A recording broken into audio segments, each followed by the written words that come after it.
급하게 이사를 하게 됐어요. 이번 주에 이사를 했는데 너무 정신이 없네요. 아직 짐 정리도 안 됐고 생각지도 않은 변수들이 많이 생기는 것 같아요. 제가 이쪽으로 이사 올지도 몰랐고 이렇게 빨리 막 이사가 갑자기 진행될 줄도 몰랐어요. 이번 주에 이사를 하고 한 두세 번 잡았는데 집이 저랑 너무 잘 맞는 거예요. 잠도 너무 잘 오고 그리고 이렇게 동선도 저랑 되게 잘 맞아요. 그래서 너무 감사하다. 기분 좋게 이렇게 하루를 시작할 수가 있는 거죠. 제가 개인적으로는 동쪽 집을 좋아해요. 왜냐면 저는 뜨는 해를 받는 걸 좋아하기 때문에 일반적으로 많은 분들이 남쪽을 선호하시잖아요. 그런데 저는 직장 생활을 하다 보니까 남쪽보다는 저는 동쪽에 출근할 때 해를 딱 받고 가는 그 기분이 너무 좋더라고요. 그런데 이 집 방향이 동쪽 방향인 거예요. 그래서 아침에 햇살이 딱 들고 또 저녁에 오면 그 뒤쪽으로 노을이 보이는 거예요. 그래서 뒤에는 전망이 완전히 트여 있어요. 그래서 너무 감사하다. 아침에는 뜨는 해를 받고 저녁에는 지는 석양을 볼 수 있는 그런 구조인 거예요. 그래서 결국 저희는 그런 것 같아요. 사람으로 인해서 상처받고 또 사람으로 인해서 치유가 되고 또 감사함을 느끼고 결국 행복과 불행도 결국은 사람한테 오는 거고 또 그것을 행복이냐 불행이냐 이렇게 판단하는 것도 사람 마음에 달려있는 것 같아요. 여러분 논어 책 읽어보셨나요? 한 번쯤은 아마 논어를 다 읽어보셨을 것 같아요. 뭐 처음부터 끝까지는 아니더라도 어떤 한 구절이라도 다 읽어보셨을 것 같아요. 그런데 이게 또 50에 읽는 논어 이래서 책이 나와 있는데 책을 그 독서 모임 분들한테 권독을 했어요. 그런데 보통 때 책을 읽지 않으신 분들도 이거는 거의 읽으셨더라고요. 너무 재밌다고 하시더라고요.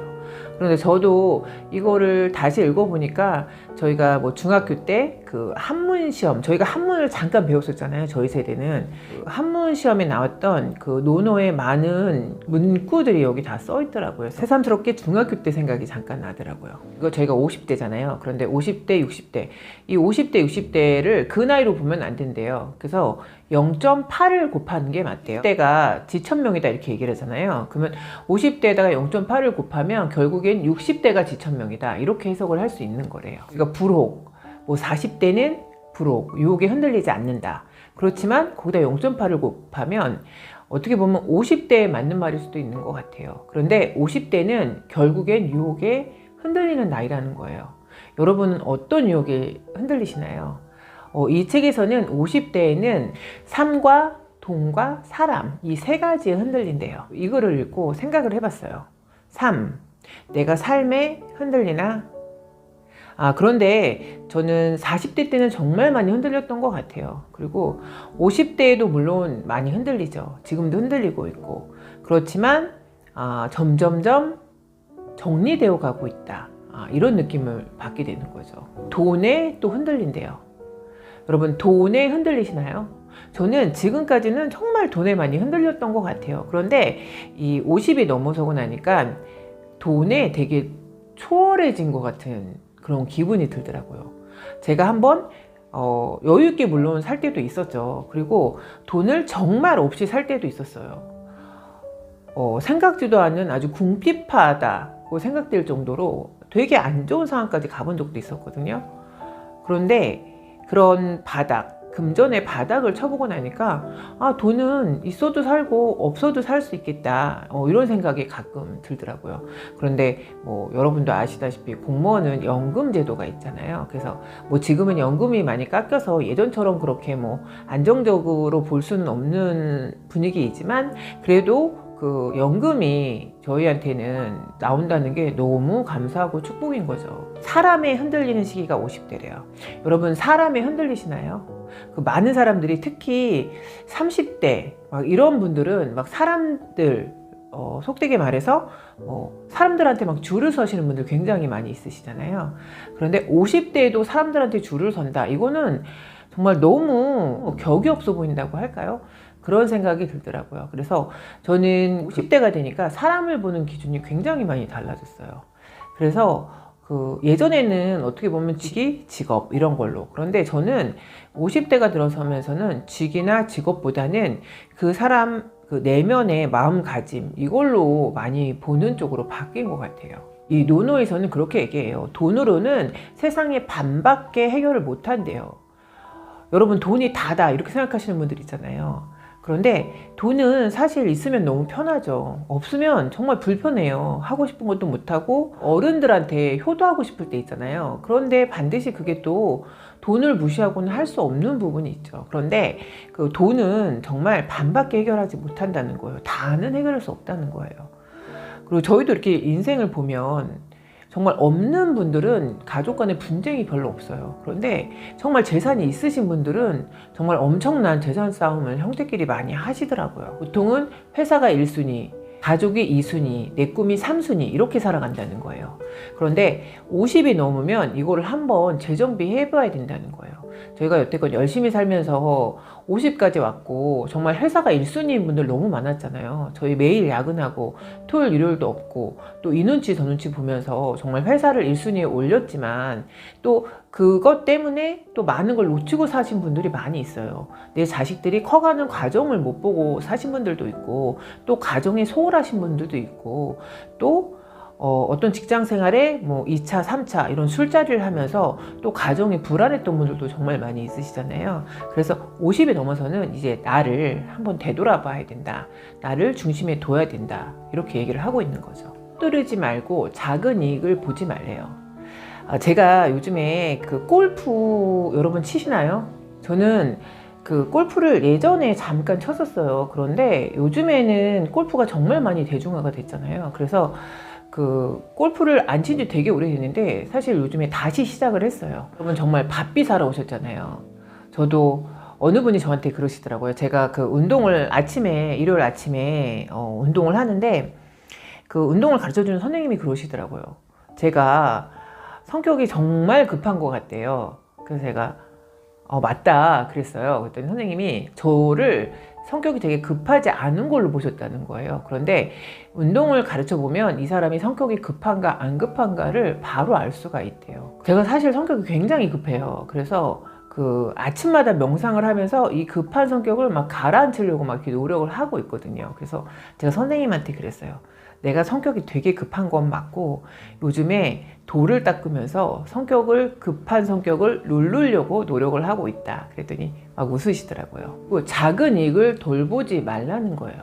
작은 이익에 집착하시는 분들 많이 있으시잖아요. 그리고 본인이 작은 이익에 집착을 하는데 그거를 모르는 거죠. 그리고 남의 어떤 허점, 남의 단점을 보기에 급급하신 분들도 많이 있으시잖아요. 뭐 저 역시 아니라고 얘기를 할 수는 없겠으나 그런데 이렇게 많은 사람을 상대하다 보면 저는 그렇게 생각을 해요. 사람이 돈이 있어서 쓰는 건 아닌 것 같아요. 돈이 없어도 베풀기에 되게 인색하지 않으신 분들이 있어요. 그런데 돈이 있어도 정말 자랑만 하시고 남들 다 밥값 낼 때 밥값 안 내시는 분들도 있잖아요. 노노에서는 내 삶의 리더가 되는 방법이 3가지가 있대요. 첫 번째는 학습을 하는 방법이래요. 두 번째는 함께하는 사람들과의 관계에서 그거를 배울 수가 있다는 거예요. 남이 나를 알아봐 주지 않아도 서운해하지 않는 것, 이거가 리더가 되는 방법이래요. 저는 이 글을 읽고 3번째 되게 다시 한번 읽게 됐는데 여러분 우리는 누구나 인정의 욕구가 있잖아요. 인정의 욕구가 최상위 버전이잖아요. 여러분 남들이 나를 인정해 주지 않는 거에 대해서 서운해하지 않으실 수 있나요? 저는 이 부분을 보면은 참 그런 생각을 할 때가 있어요. 저희가 이제 업무적으로 많은 기관 단체장님들을 보시게 되잖아요. 그런데 누구 하나 예외 없이 누구나 인정받고 싶어 하시잖아요. 그래서 그 인정을 받지 못하거나 조금이라도 나를 무시한다는 생각이 들면 거기에 대해서 정말 많은 서운함을 드러내시는 분들이 많이 있으세요. 그런데 그거는 사실 굳이 드러내지 않아도 상대방이 알고 느끼거든요.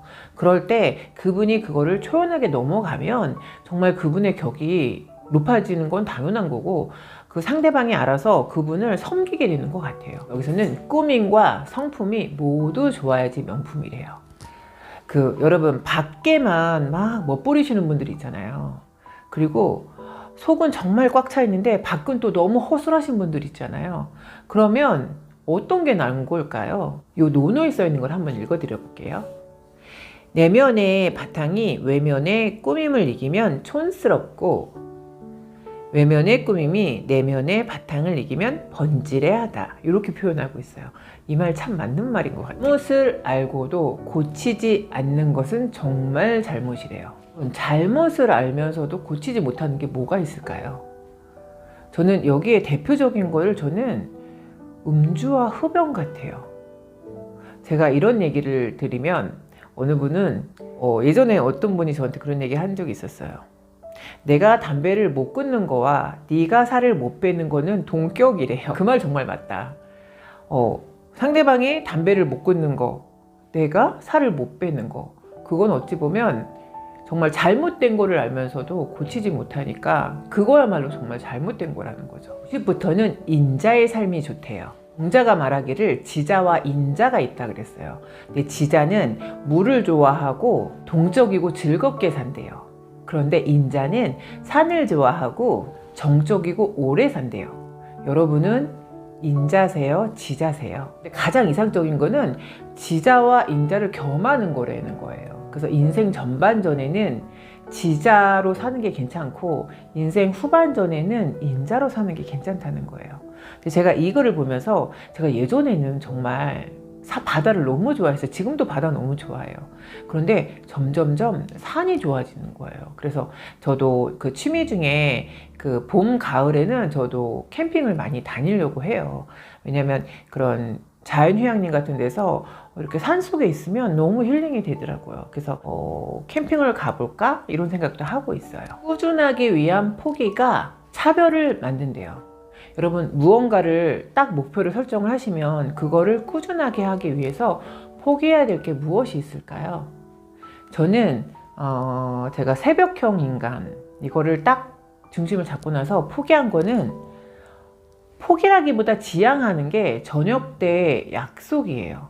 예전에는 정말 매일매일 저녁 때 그 밤 약속과 술 약속과 뭐 많은 약속들이 있었어요. 그런데 제가 그 독서에 딱 집중을 하고 나서는 아침에 일찍 일어나려면 일찍 자야 되잖아요. 그래서 저녁에 약속을 최소화하는 걸로 바꿨어요. 저녁 늦게 누군가를 만나야 된다 그러면 토요일이나 일요일로 이렇게 바꿔서 그렇게 만나려고 하고 있고, 그렇게 하다 보니까 정말 건강이 너무 많이 좋아진 거예요. 일찍 자고 일찍 일어나니까 시간 활용도도 되게 높아졌고 건강도 되게 좋아진 거죠. 꾸준히 계속 평탄하게 사신 분들 있잖아요.